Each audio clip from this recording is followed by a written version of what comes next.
আলোচনায় অংশগ্রহণ করার আহ্বান জানাচ্ছি।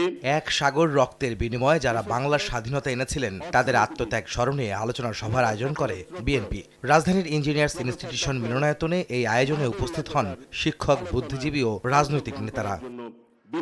স্বাধীনতা যুদ্ধে শহীদদের আত্মত্যাগ স্মরণ করে মুক্তিযুদ্ধ পরবর্তী দেশের সার্বভৌমত্ব ও গণতন্ত্র রক্ষায় শহীদ রাষ্ট্রপতি জিয়াউর রহমান এবং বিএনপির ভূমিকা তুলে ধরেন আলোচকরা।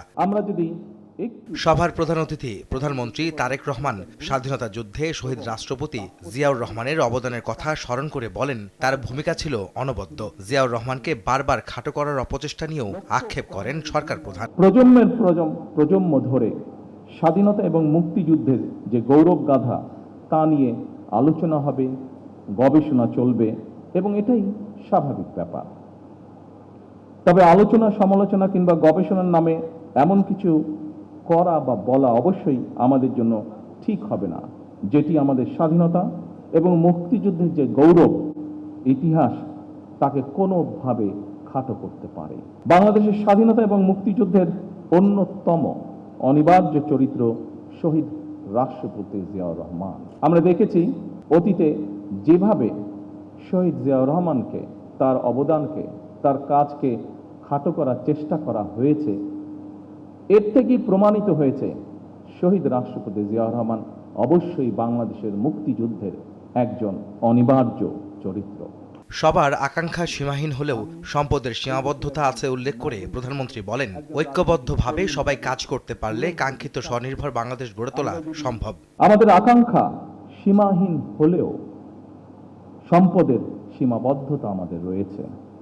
আমাদের স্বাদ এবং সাধ্যের মধ্যে ফারাক থাকলেও আমি এই দেশের একজন নাগরিক হিসাবে, একজন রাজনৈতিক কর্মী হিসাবে দৃঢ়ভাবে বিশ্বাস করি, আমরা যদি ঐক্যবদ্ধভাবে এগিয়ে যাই, আমরা যদি ঐক্যবদ্ধভাবে সকলে একসাথে দেশের জন্য কাজ করি, তাহলে অবশ্যই আমরা আমাদের কাঙ্ক্ষিত স্বনির্ভর বাংলাদেশ গড়ে তুলতে পারব।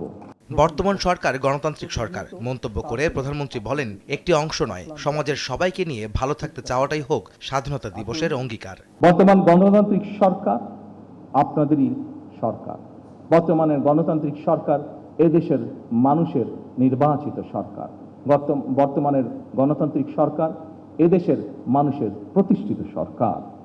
সরকার রাষ্ট্রের জনগণের জীবন মান উন্নয়নের বিভিন্ন পদক্ষেপ আমরা গ্রহণ করছি। আমাদের এবারের স্বাধীনতা দিবসের অঙ্গীকার হোক সমাজের একটি অংশ নয়, বরং আমরা সকল শ্রেণী পেশার মানুষকে নিয়ে এই দেশে আমরা ভালো থাকব। এটি হোক এই স্বাধীনতা দিবসের অঙ্গীকার।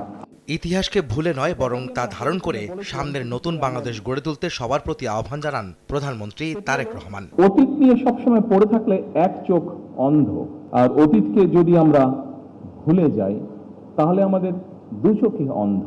আহমেদ সালেহীন, সময় সংবাদ, ঢাকা। আমরা যেমন অতীতকে একদম ভুলে যাব না।